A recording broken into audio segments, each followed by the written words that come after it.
Takumi a été convoquée dans un autre monde et se retrouve devant la déesse Nolan, mais la première chose qu'elle fait est de s'excuser sincèrement parce que tout ceci était une énorme erreur. Elle explique que lorsqu'un sort d'invocation est activé, il sélectionne au hasard un groupe de perdants de la Terre pour être risqué. Mais la vie de Takumi se passait plutôt bien, il était donc censé être exclu de la convocation.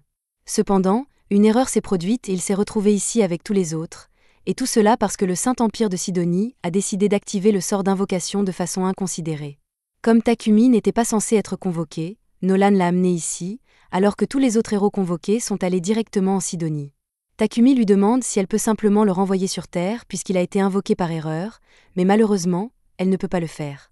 Elle était tellement en colère contre Sidonie pour avoir utilisé le sort d'invocation interdit qu'elle a immédiatement modifié les lois magiques de ce monde, de sorte que plus personne ne peut se déplacer entre les mondes, ce qui signifie que Takumi est coincé ici de façon permanente. Le processus l'a également tué, donc il y a aussi cela.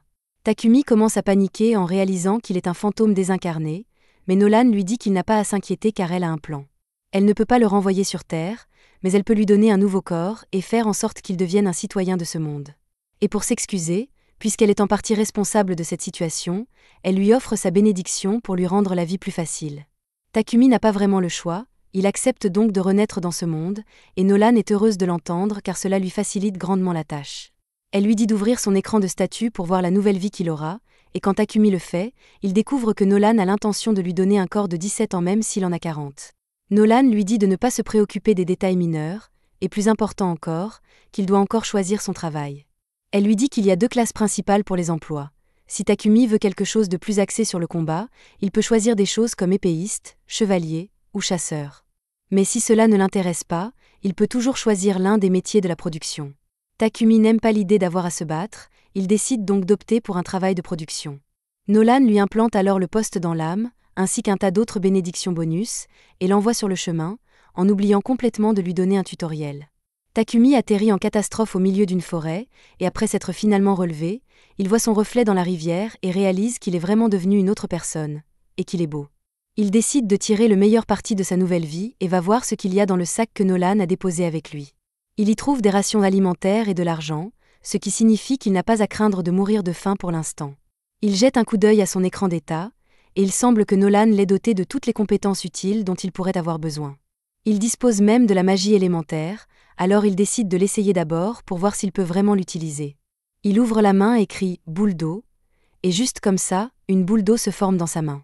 Les autres éléments fonctionnent de la même manière, et Takumi peut facilement les utiliser dès son premier essai. Maintenant qu'il a compris comment fonctionne sa magie, il doit commencer à réfléchir à ce qu'il va faire et décide de se rendre au village le plus proche. En marchant, Takumi tombe sur un bâton au milieu du chemin, et il a l'air d'un très beau bâton. Il utilise alors sa compétence d'évaluation pour le scanner et découvre qu'il s'agit de bois de tran. Il provient du monstre Tran et est très utile pour fabriquer des bâtons et des lances magiques. Takumi décide donc de mettre sa compétence de modélisation à l'épreuve et l'utilise sur le bois pour créer une lance. Puisque le bois fonctionne si bien, Takumi décide de regarder autour de lui pour voir s'il y a d'autres plantes utiles à proximité, et il en trouve une tonne, alors il passe l'heure suivante à les cueillir. Mais maintenant, il ne sait pas quoi faire de toutes ces plantes. Elles ne rentreront certainement pas dans son sac, alors il devra peut-être les laisser derrière lui. Mais Takumi se souvient qu'il possède une compétence de boîte à objets, alors il l'utilise pour ranger toutes les plantes. À ce moment-là, il entend quelqu'un crier, et quelques instants plus tard, il voit une petite fille sortir des buissons en courant. La petite fille vient lui demander de l'aide parce qu'un monstre la poursuit, et lorsque Takumi se retourne pour voir de quel genre de monstre il s'agit, il trouve un énorme lapin à cornes.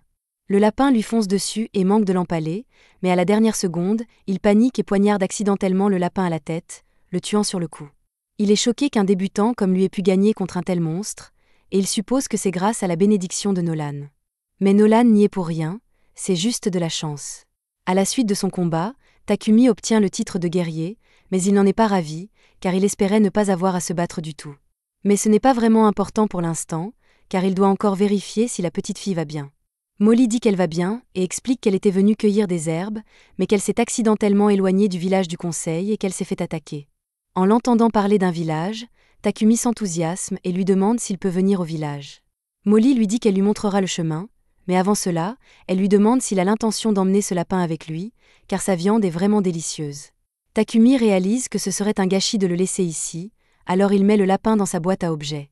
Mais immédiatement après avoir fait cela, il réalise qu'il vient de le faire devant Molly, alors qu'il avait l'intention de garder secrète la compétence de sa boîte à objets.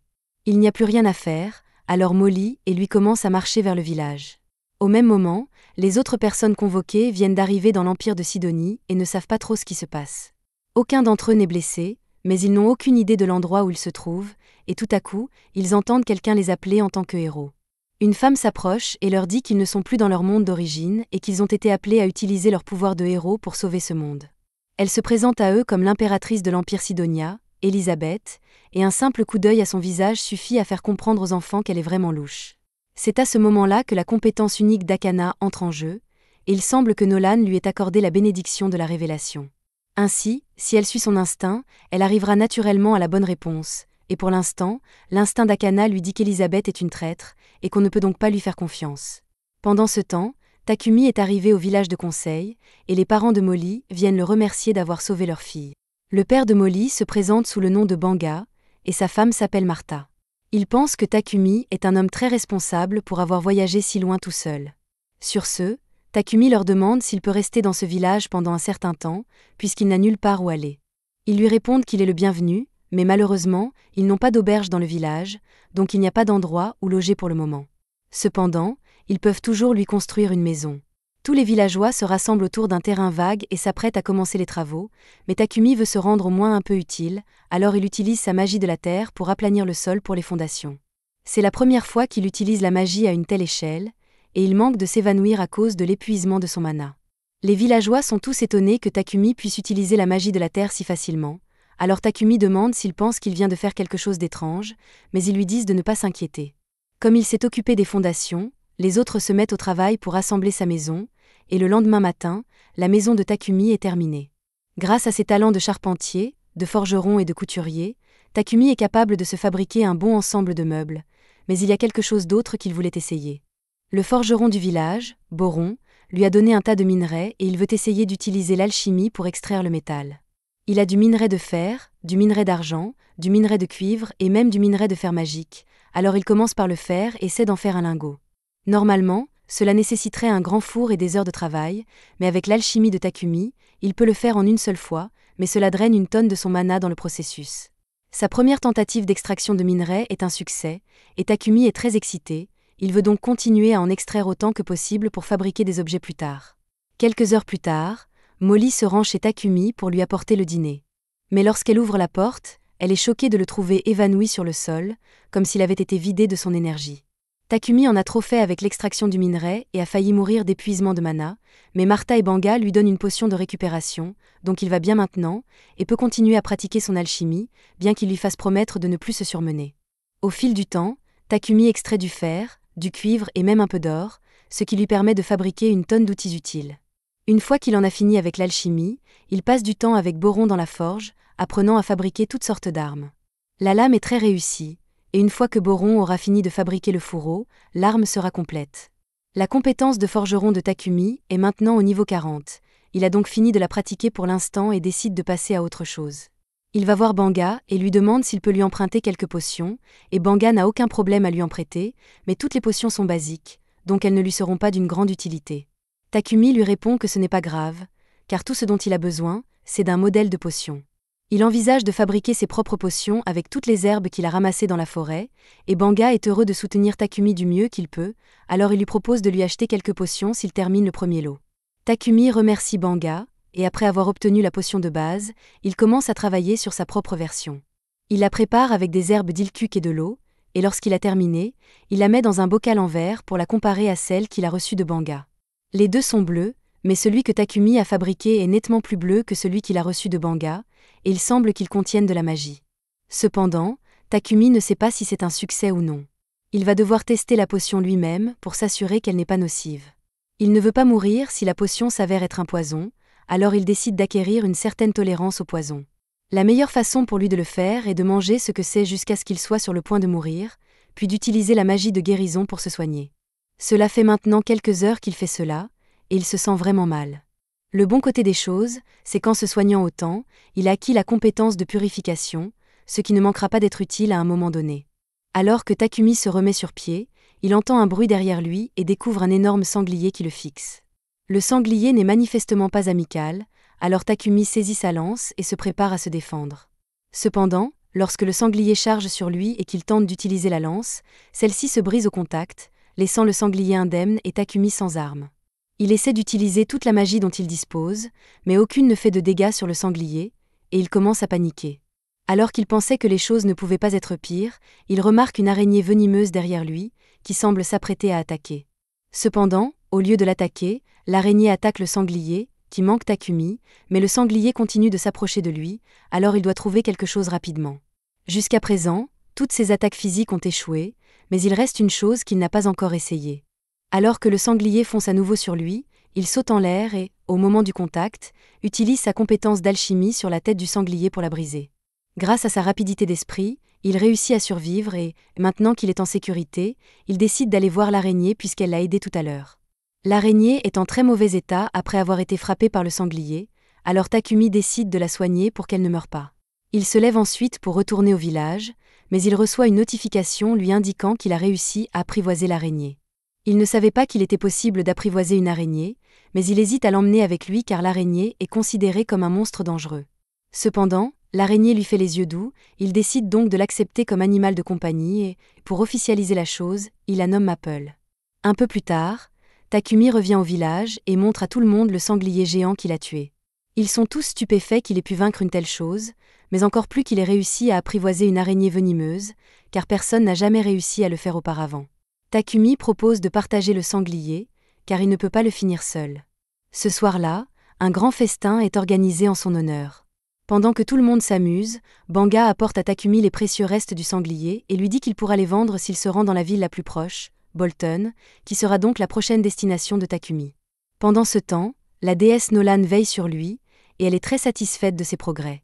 L'une de ses conseillères lui demande ce qu'elle espère obtenir en accordant à Takumi un traitement aussi spécial.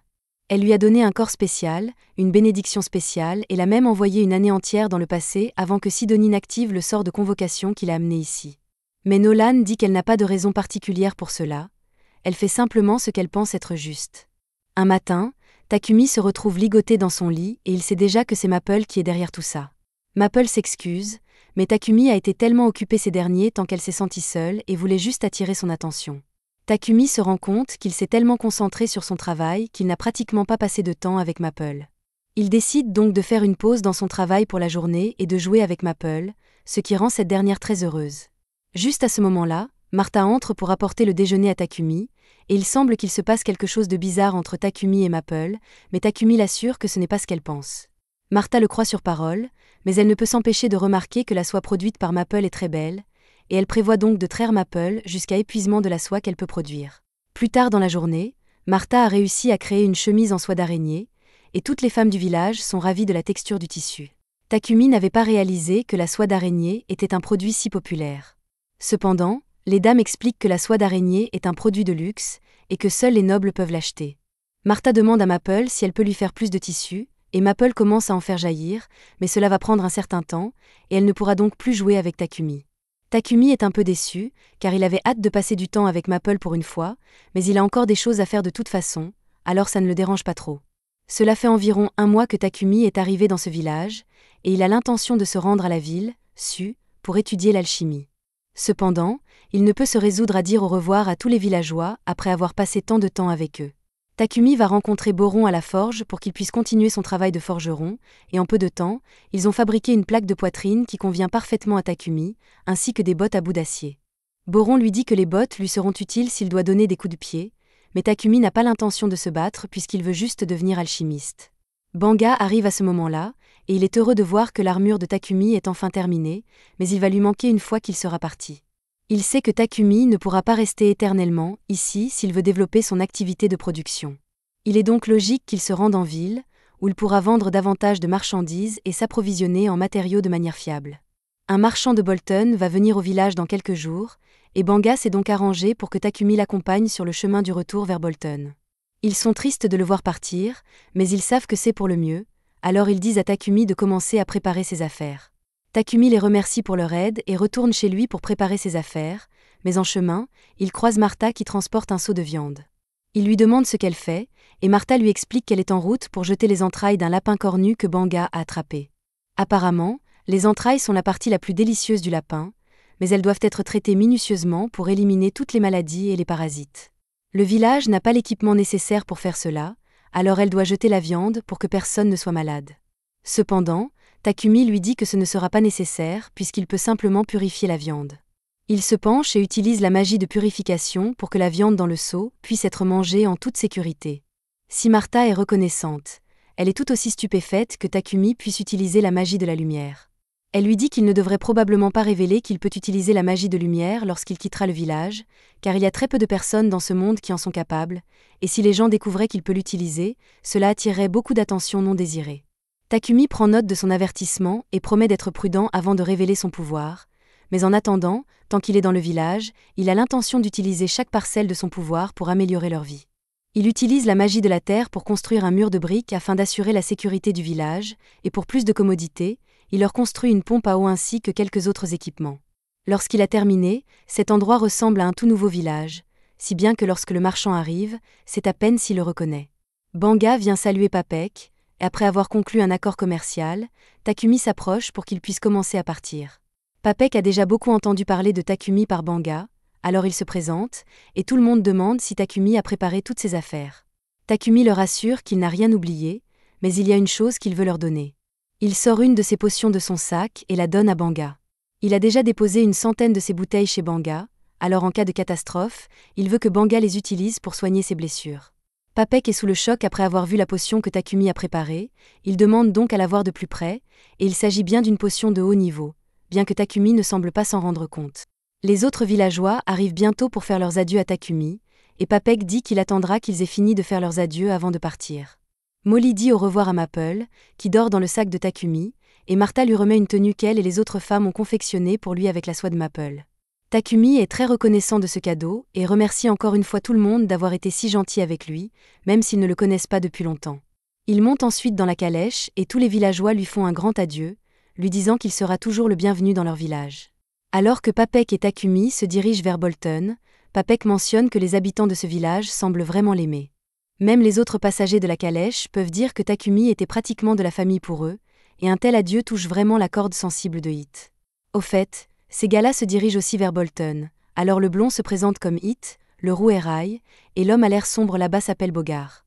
Ils font tous partie d'un groupe de rancés appelé Croc de Lion, et ils sont actuellement les gardes du corps de Papek. Bien que cette région soit plutôt paisible, ils n'ont pas grand-chose à faire.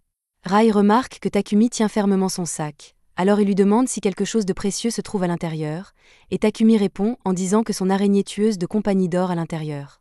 Le groupe n'arrive pas à croire que Takumi a réussi à apprivoiser une araignée tueuse, alors Rai demande à la voir, mais elle est vraiment effrayante, alors Maple finit par lui donner un coup de tête au visage. Takumi commence à s'excuser abondamment pour ce que Maple a fait, mais les autres lui disent qu'il n'y a pas de raison de s'excuser puisque Rai l'a mérité. En fait, Hit ne serait pas surpris que la rencontre de Maple avec Rai lui fasse désormais craindre tous les humains, mais cela ne semble pas être le cas puisqu'elle semble s'être prise d'affection pour Bogart. Alors que tout le monde commence à s'extasier devant Maple, Papek appelle Takumi à l'avant car il veut parler de la potion qu'il a vu Takumi tenir tout à l'heure. Il demande s'il y en a encore en stock car, si c'est le cas, il aimerait bien en acheter. Takumi ne voit pas d'inconvénient à vendre les potions à Papek, mais tout à coup, le cheval s'arrête et on dirait qu'il y a des problèmes. Une horde de gobelins encercle la calèche pour l'attaquer, ce qui est une très mauvaise nouvelle, mais les autres semblent plutôt excités car cela signifie qu'ils peuvent enfin faire quelque chose.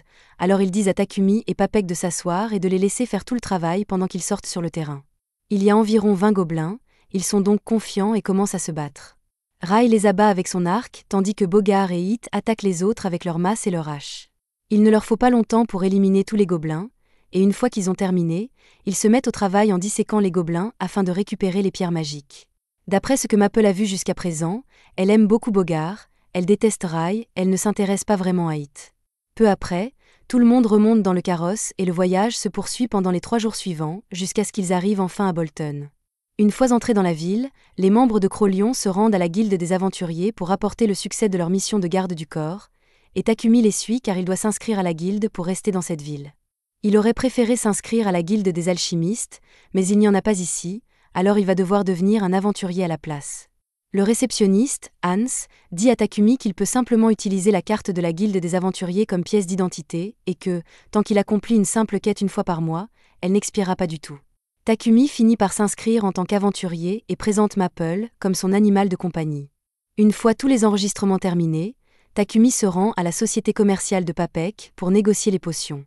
Il a en stock une centaine de 3 potions différentes, et toutes sont de très bonne qualité. Papek est donc prêt à payer 10 pièces d'argent pour chaque potion de soin et d'endurance, et 50 pièces d'argent pour chaque potion de mana. Takumi fait un rapide calcul dans sa tête et se rend compte qu'il gagnerait plus de 7 millions de yens avec cette seule transaction. Il pense que c'est beaucoup trop d'argent, mais au contraire, Papek l'informe qu'il aurait pu gagner beaucoup plus d'argent s'il avait déjà une réputation de producteur. À ce propos, comme Takumi a l'intention de devenir producteur en ville, Papek lui recommande d'acheter une maison avec un atelier attenant pour des raisons de commodité, mais Takumi n'avait même pas pensé à l'endroit où il vivrait une fois arrivé ici. Papek décide de l'aider un peu et demande à son assistant, Thomas, de montrer à Takumi une bonne propriété à un prix abordable. Cependant, lorsque Takumi voit enfin la maison, elle ressemble davantage à un manoir, et il ne pense pas pouvoir se l'offrir. Thomas lui assure que le manoir est tout à fait abordable, et il peut garantir qu'il n'y a pas de fantôme ici, donc il n'aura pas à s'inquiéter à ce sujet. Takumi repère l'atelier relié à la maison, et il commence à envisager l'achat car cet endroit serait vraiment adapté à son travail, et il peut se permettre de le payer puisqu'il a gagné beaucoup d'argent en vendant ses potions à Papek. Après quelques délibérations, il décide finalement de payer pour le manoir et dit à Thomas qu'il le prend. Thomas est heureux de l'entendre et dit qu'il va commencer les démarches administratives immédiatement pour que Takumi puisse emménager demain s'il le souhaite, mais alors qu'il marche dans les rues de la ville, Takumi sent une odeur nauséabonde dans l'air. Thomas voit bien que l'odeur dérange Takumi, alors il lui explique que cette odeur nauséabonde vient des égouts. Les riches ont des épurateurs magiques pour nettoyer leurs eaux usées, mais les égouts de la ville principale n'ont pas ce luxe. Les purificateurs magiques sont très rares, car on ne les trouve que dans les ruines et les donjons anciens, et ils sont donc trop chers pour être installés dans les égouts de la ville. Quelques prêtres sont périodiquement engagés pour nettoyer manuellement les égouts avec de la magie de purification, mais les égouts sont encore sales la plupart du temps. Le lendemain, Takumi et Maple emménagent dans leur nouvelle maison, et la première chose que Takumi veut faire est de trouver une solution au problème des égouts. Il obtient un morceau de quartz et d'argile de l'entreprise de Papek, et après avoir utilisé la magie pour le façonner, il utilise la magie du feu combinée à la magie de l'espace-temps pour le cuire rapidement. Après avoir fait cela pendant un certain temps, le mana de Takumi est complètement vidé, et il doit boire quelques potions de mana. Mais le bon côté des choses, c'est qu'il réussit à terminer sa création, des toilettes modernes. À ce moment-là, il entend Papek crier dans le salon. Il sort donc pour voir ce qui se passe et trouve Papek enveloppé de la tête aux pieds dans la soie de Maple. Takumi demande à Maple pourquoi elle fait une telle chose, mais elle pense que Papek trouvera cela amusant. Pour sa défense, la sensation réconfortante de sa soie endort Papek, mais ce n'est pas une bonne chose, et Takumi s'excuse sincèrement pour les actions de Maple. Papek dit à Takumi que tout va bien, mais que le fait d'être scellé si soudainement l'a un peu effrayé, et qu'il a besoin d'utiliser les toilettes de Takumi rapidement. Cependant, dès qu'il entre, il ressort et commence à demander ce qu'est cette merveille de technologie. Takumi s'approche et lui explique qu'il s'agit de toilettes. Il l'a reliée à un dispositif de purification magique, de sorte qu'elle se nettoie automatiquement une fois que vous avez fini de faire vos besoins. En gros, une fois que vous avez fait vos besoins, l'appareil utilise la magie de purification pour décomposer vos déchets en matériaux inorganiques, qui sont ensuite jetés dans les égouts. Pour Papek, le système est logique, mais la seule façon dont quelqu'un aurait pu fabriquer une telle chose serait qu'il soit doué pour la magie de la lumière. Takumi se rend compte qu'il a peut-être fait une erreur puisque Martha l'a clairement mis en garde contre l'utilisation de sa magie lumineuse, alors il demande à Papek de garder le secret pour lui. Papek comprend que Takumi veuille garder ses capacités secrètes et promet de ne rien dire à personne. Cependant, il a absolument besoin de ses toilettes, alors il demande à Takumi s'il peut en fabriquer plusieurs pour lui. Takumi hésite à accepter car la fabrication d'une seule toilette représente beaucoup de travail, mais comme Papek insiste tellement, il accepte de le faire tant que Papek peut fournir les matières premières. Papek est très heureux d'entendre cela, mais il ne peut pas s'attendre à ce que Takumi fabrique toutes ses toilettes tout seul, alors il suggère que Takumi fasse un contrat d'esclave. Takumi est surpris par cette suggestion, car il ne voudrait jamais prendre un esclave, mais Papek fait remarquer que si Takumi essaie de garder ses capacités secrètes, il serait préférable de prendre un esclave pour l'aider dans son travail, car un esclave serait tenu au secret. Le fait d'être doué pour la magie de la lumière est très important, car cela signifie que vous avez été choisi par Dieu, et c'est pourquoi l'Église de la lumière divine s'en prendrait probablement à Takumi pour le forcer à travailler pour elle. Ils font beaucoup de profit en monopolisant la magie de purification, alors Papek doute qu'il soit heureux d'apprendre que les roturiers peuvent avoir accès à des purifications bon marché grâce aux toilettes de Takumi. Mais Papek a déjà une idée de la façon de contourner l'Église, alors Takumi n'a pas besoin de s'en préoccuper pour l'instant. Le plus important est de s'assurer que l'Église ne découvre pas sa magie lumineuse. C'est pourquoi la meilleure option serait de trouver un esclave, mais Takumi est strictement opposé à l'esclavage, alors il dit qu'il fera tout le travail tout seul. À ce moment-là, sa carte de guilde se met à briller, Takumi y jette un coup d'œil, et elle affiche un message disant qu'il doit accomplir une quête de vérification pour conserver son statut d'aventurier. Il semble donc qu'il n'aura pas le temps de faire les toilettes tout seul, alors il cède et accepte d'acheter un esclave. Papek emmène Takumi à la Muin Trading Company, car ce sont les marchands d'esclaves les plus respectueux de l'éthique. Papek part parler au propriétaire pour qu'il puisse faire une bonne affaire avec Takumi, et pendant ce temps, Takumi sort dans le jardin parce qu'il est joli. Il y trouve une belle fille elfe assise sur une terrasse, mais dès qu'elle voit Takumi, elle lui dit de s'en aller. C'est la fin de l'épisode 2. Abonnez-vous pour ne pas manquer la prochaine partie.